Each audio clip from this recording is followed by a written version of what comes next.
नमस्कार भाई, एक बार फिर से सभी का स्वागत है आपके अपने YouTube चैनल पर। और भाई ये क्लास नंबर 16 है आपकी, अभी जो मैं लेके आया हूँ। भाई क्लास शुरू करने से पहले जो है आपसे एक बार फिर निवेदन है, कृपया चैनल को सब्सक्राइब कर लें और भाई वीडियो को लाइक और शेयर भी कर दिया करो। और भाई कोई भी आपको कभी भी सुझाव जो हो तो वो आप है ना कमेंट बॉक्स में लिख देना, मैं उस पर जरूर जो है अमल करूंगा। तो भाई ये रहा आपका पहला क्वेश्चन।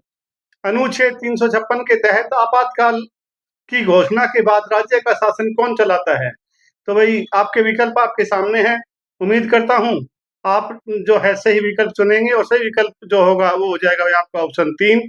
राज्यपाल जो है भाई वो राज्य का शासन चलाते हैं। निम्नलिखित में से भारत की राजभाषा क्या है? जब किसी राज्य में आपातकाल लगता है 356 के तहत, तब जो है राज्यपाल जो है उस राज्य के जो है शासन को चलाता है।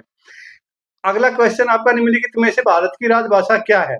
और आपके विकल्प आपके सामने, उम्मीद करता हूँ सभी का जवाब जो है ये सही होगा। और भाई ऑप्शन 1 जो है आपका सही जवाब हो गया। ऑप्शन 1 के साथ आप जाएंगे। अगला क्वेश्चन है भाई, राष्ट्रीय मानव अधिकार आयोग का अध्यक्ष कौन होता है? और आपके जो विकल्प है वो आपके सामने हैं। और इसका जो सही जवाब आप देने जाएंगे तो भाई ऑप्शन जो आपका 4 है वो सही जवाब हो जाएगा। यानी भारत का सेवानिवृत्त जो है मुख्य न्यायाधीश जो होते हैं वो इसके जो है अध्यक्ष होते हैं आयोग के। अगला जो क्वेश्चन है, निम्नलिखित में से योजना आयोग का अध्यक्ष कौन होता है? भाई अभी ये क्वेश्चन जो है आपको मैं थोड़ा इसमें समझा दूं। अब योजना आयोग की जगह जो है नीति आयोग है, लेकिन क्वेश्चन जो है ये इससे भी आते हैं, पूछे जाते हैं, तो इसलिए जो है ये क्वेश्चन भी मतलब कराना बहुत जरूरी है। तो क्योंकि पीछे से भी इतिहास से भी आते हैं, तो इतिहास पॉलिटी का है तो भाई पॉलिटी से कहीं से भी मतलब क्वेश्चन आ जाता है। तो ये जो भाई इसका जो सही जवाब हो जाएगा वो हो जाएगा भाई इसका जो है प्रधानमंत्री जो है भाई इसका सही जवाब होगा। और नीति आयोग के भी जो है प्रधानमंत्री ही जो है अध्यक्ष होते हैं, ये भी आपको याद रखना है। अगला जो क्वेश्चन है, संसदीय चुनाव में उम्मीदवार की आयु कम से कम कितनी होनी चाहिए?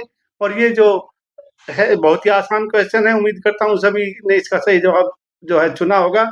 ऑप्शन सी यानी ऑप्शन 3 जो है, सॉरी, आपका सही जवाब होगा। 3 या सी एक ही बात है भाई। 1 2 3 4 या भाई ABCD भी लिखा जाए तो उसको आप समझ लेना।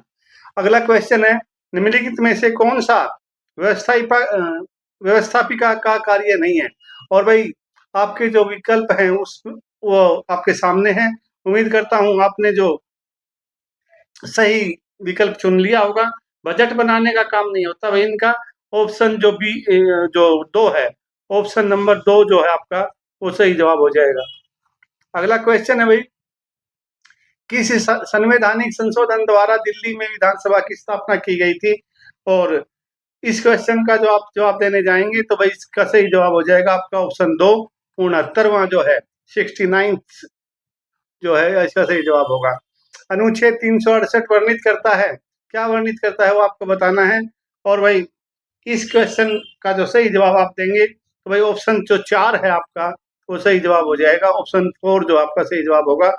और संविधान संशोधन की संसद शक्ति जो है वो इस क्वेश्चन का सही जवाब है। अगला क्वेश्चन है, भारत का राष्ट्रपति बनने से पहले रामनाथ कोविंद किस राज्य के राज्यपाल थे वो आपको बताना है। और आपका जो सही जवाब आप देने जाएंगे तो भाई बिहार आपका सही जवाब हो जाएगा। ऑप्शन 2 जो है आपका सही जवाब होगा। अगला क्वेश्चन है, भारतीय राज्य नागालैंड की आधिकारिक भाषा क्या है वो आपको बतानी है। और आपके विकल्प जो हैं वो आपके सामने हैं। और अंग्रेजी, नागा, मीति और भाई कोई विकल्प सही नहीं है। तो इस क्वेश्चन का जो आप सही जवाब देंगे तो ऑप्शन ए जो है आपका एक जो है आपका सही जवाब हो जाएगा। ए या एक ही बात है।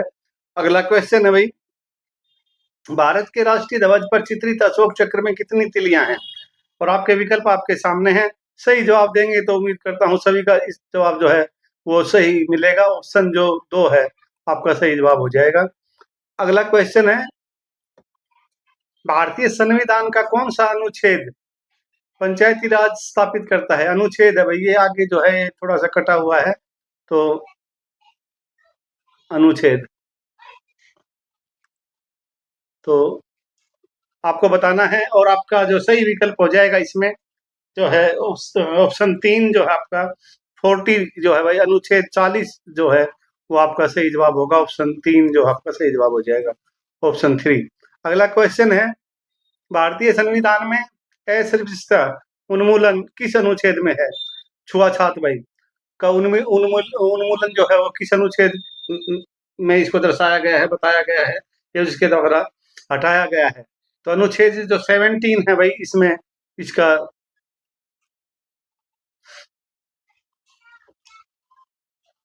सही जवाब होगा ऑप्शन जो 4 है आपका सही जवाब हो जाएगा। अगला क्वेश्चन है, एक निश्चित निर्णय या कानून को रोकने के लिए किसी व्यक्ति, पार्टी या राष्ट्र का अधिकार है। भाई किस चीज का अधिकार है वो बताना है आपको, और आपके विकल्प आपके सामने हैं। सही जवाब आप देंगे तो वीटो का अधिकार है, वीटो कर सकते हैं। तो ऑप्शन जो आपका 2 है वो आपका सही जवाब हो जाएगा, रोक लगा सकते हैं। भारतीय संविधान का कौन सा भाग नगर पालिकाओं से संबंधित है, आपको बताना है। और इस क्वेश्चन का आप सही जवाब देंगे तो ऑप्शन जो आपका 3 है, 3 ऑप्शन जो आपका सही जवाब हो जाएगा। ये आगे पीछे लिखे हुए हैं, ये भी आपको देखना है कि आप कितना मतलब इसको समझते हैं। तो भाग 9A जो है इसका सही जवाब है, और ऑप्शन 3 जो है इसका सही जवाब हो जाएगा। अगला क्वेश्चन है, भारतीय संविधान की किस अनुसूची में दल बदल कानून दिया गया है, आपको बताना है। और आपके जो विकल्प हैं वो आपके सामने हैं, और इसका जो सही जवाब आप देंगे तो भाई ऑप्शन जो आपका 4 है, ऑप्शन 10वीं अनुसूची आपका सही जवाब हो जाएगा। कौन सा देश एक पार्टी प्रणाली का अनुसरण करता है, कर रहा है? आपके विकल्प हैं आपके सामने चारों देश, और भाई सही विकल्प आप चुनेंगे तो भाई चीन जो है इस क्वेश्चन का आपका सही जवाब हो जाएगा। वहां जो है एक पार्टी की जो है प्रणाली है, और ऑप्शन जो 2 है आपका वो सही जवाब है। अगला क्वेश्चन है, लोकतंत्र की जरूरी विशेषता को प्रमुखता देना है, और आपके जो विकल्प हैं वो आपके सामने हैं। हो जाएगा भी आपको नागरिक, ऑप्शन 1 जो है आपका सही जवाब हो जाएगा। अगला क्वेश्चन है, संविधान द्वारा कितने प्रकार के आपातकाल की परिकल्पना की गई है, और आपके जो विकल्प हैं वो आपके सामने हैं। और भाई इनमें से जो सही जवाब हो जाएगा वो 3 जो है आपका सही जवाब होगा। 3 का जो है भाई 3 ही उत्तर है। 3 प्रकार की जो है आपातकाल लग सकती है। एक तो होगी भैया आंतरिक, कोई अगर कोई दिक्कत है देश में, आपात स्थिति है, कोई भी संकट है अंदरूनी देश के अंदर, तब लग सकती है। एक आर्थिक संकट हो तब लग सकती है, और तीसरा यदि कोई भी युद्ध की स्थिति हो तब लग सकती है। तो भाई 3 पर जो है कारण हो सकते हैं आपातकाल लगने के, इमरजेंसी लगने के। तो भाई ये जो आपका ऑप्शन 3 जो है इस क्वेश्चन का सही जवाब हो गया। भारतीय संविधान के किस अनुच्छेद के अंतर्गत केंद्र सरकार राज्य सरकारों को निर्देश दे सकती है? और भाई आपके जो विकल्प हैं उनमें से सही विकल्प आप चुनने जाएंगे, तो सही विकल्प अगर आपने चुनना होगा तो ऑप्शन नंबर जो आपका 1 है वो आपका सही जवाब हो जाएगा। अनुच्छेद 256 जो आपका सही जवाब होगा। भारत के संविधान का निम्नलिखित में से कौन सा अनुच्छेद यह घोषणा करता है कि सर्वोच्च न्यायालय एक अभिलेख? तो अनुच्छेद 129, अनुच्छेद 111, शायद कोई क्वेश्चन ये अधूरा रह गया है थोड़ा, और एक मिनट में देखता हूं।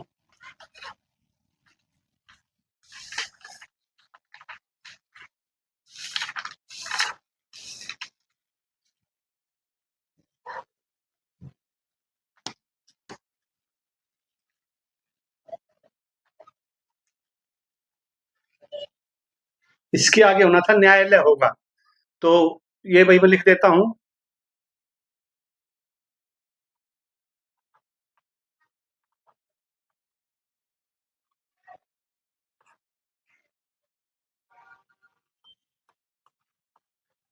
न्यायालय होगा।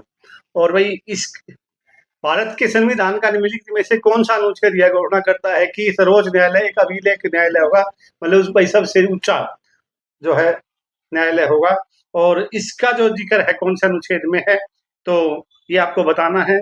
और सही जो जवाब आप देंगे तो भाई इस क्वेश्चन का जो आपका सही जवाब हो जाएगा वो हो जाएगा भाई अनुच्छेद 129 जो आपका ऑप्शन 1 जो आपका सही जवाब होगा। अगला क्वेश्चन है, भारत के संविधान के निम्नलिखित में से किस अनुच्छेद में यह उल्लेख किया गया है कि राज्य ग्राम पंचायतों को संगठित करने के लिए कदम उठाएंगे? और भाई आपके जो विकल्प हैं वो आपके सामने है। ऑप्शन 1 जो है इस क्वेश्चन का आपका सही जवाब हो जाएगा, जो है 40 अनुच्छेद 40 जो आपका सही जवाब है। निम्नलिखित में से कौन भारत के द्वितीय उपराष्ट्रपति थे, यानी दूसरे नंबर पर जो राष्ट्रपति कौन थे आपको बताना है, और आपके जो विकल्प हैं वो आपके सामने हैं। सही जवाब हो जाएगा आपका जो है जाकिर हुसैन जी, और पहले नंबर पे आपको पता ही होगा डॉक्टर राजेंद्र प्रसाद जो हैं वो पहले राष्ट्रपति थे, और दूसरे जो आपके जाकिर हुसैन जी। अगला क्वेश्चन है आपका 24वां क्वेश्चन, और वही इसमें पूछा गया है आपसे कि जब अंतरिम सरकार बनी थी 1946 में, तो उस समय जो है किसको रक्षा मंत्री बनाया गया था वो आपको बताना है, और आपके जो विकल्प हैं वो हैं, जब उसके प्रधानमंत्री पूछ लेंगे तो आपको पता ही होगा पंडित जवाहरलाल नेहरू जी थे, और जो रक्षा मंत्री जो है आपके उस सरकार में आपके ऑप्शन 1 जो है बलदेव सिंह जी, सरदार बलदेव सिंह जो है वो उस समय रक्षा मंत्री बनाए गए थे।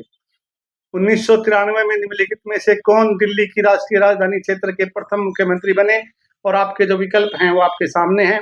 सही विकल्प आप चुनेंगे तो भाई मदन लाल खुराना जी जो है आपका सही जवाब हो जाएगा। ऑप्शन 3 जो है या सी, सॉरी, ऑप्शन 3 जो आपका सही जवाब होगा, मदन लाल खुराना जो है वो भारतीय जनता पार्टी के नेता थे, और भारतीय जनता पार्टी की जो सरकार बनी थी पहले मुख्यमंत्री जो है वो मदन लाल खुराना जी बने थे। भारत के संविधान में निम्नलिखित में से किस संशोधन द्वारा केंद्रीय मंत्रिमंडल में मंत्रियों की संख्या की एक सीमा निर्धारित की गई है, और वो संशोधन कौन सा है? पहले भाई मंत्री बहुत ज्यादा बना दिए जाते थे, और जिससे बहुत ज्यादा मतलब जो है खर्चा बढ़ता था देश के ऊपर, और तो एक संशोधन ला करके और उसमें कानून बना करके कि भाई इतने प्रतिशत से ज्यादा मंत्रिमंडल नहीं होगा, तो 15% शायद इसकी सीमा है, और बाकी मैं जो है आपको आगे क्लास में इसका क्लियरिफिकेशन कर दूंगा। राज्यों में तो 15% है, केंद्र में कितना है? 15 ही है शायद। तो इस क्वेश्चन का जो आप सही जवाब देंगे तो भाई इस क्वेश्चन का सही जवाब हो जाएगा आपका 91 जो संशोधन था, 91 4 जो है ऑप्शन आपका सही जवाब होगा। अगला क्वेश्चन है, भारत के संविधान के अनुच्छेद 106 के अनुसार संसद के दोनों सदनों के सदस्यों का वेतन निम्नलिखित में से किसके द्वारा निर्धारित किया जाता है? और भाई आपके जो विकल्प हैं वो आपके सामने हैं, और इनमें से जो सही विकल्प आप चुनेंगे तो भाई संसद जो है जहाँ वो बैठते हैं वहीं अपना तो अपने आप ही कर लेते हैं अपना काम। ऑप्शन 3 जो है आपका सही जवाब हो जाएगा। ऑप्शन 3 आपका करेक्ट आंसर है। अगला क्वेश्चन है, निम्न में से कौन सा सही है? और इस क्वेश्चन का जो सही जवाब हो जाएगा आपका जो है ऑप्शन जो 3 है, किसी राज्य की विधान परिषद भंग नहीं होती है, हमेशा जो है भाई ये जिंदा रहती है, जैसे राज्यसभा होती है अपने जो उच्च सदन जिसको बोला जाता है, लाइक दैट जो है आपकी राज्य विधानसभा परिषद जो होती है ये सभी राज्यों में नहीं होती, भी कुछ चुने हुए राज्य हैं जिनमें है। तो ऑप्शन 3 जो है आपका सही जवाब हो जाएगा, जहाँ पे 2 सदनीय जो प्रणाली है जिन राज्यों में वहां पे ये विधान परिषद होती है। तो ऑप्शन 3 जो है भी आपका क्वेश्चन का सही जवाब होगा। अगला क्वेश्चन है आपका, निम्नलिखित में से कौन सा भारत का सबसे पुराना उच्च न्यायालय है? तो आपको बताना है, और उम्मीद करता हूँ सभी का जवाब सही होगा, और सही जवाब होगा तो भाई ऑप्शन 1 जो है वो आपका सही जवाब है, कोलकाता यानी कलकत्ता जो है आपका सही जवाब हो जाएगा। सितंबर 2020 तक भारत के मुख्य न्यायाधीश सहित सर्वोच्च न्यायालय की स्वीकृत संख्या कितनी थी? और भाई आपके जो विकल्प हैं वो आपके सामने हैं। सही जवाब हो जाएगा आपका 34, और भाई 30 ऑप्शन नंबर 3 जो है आपका सही जवाब होगा। और ये थी भैया आज की क्लास।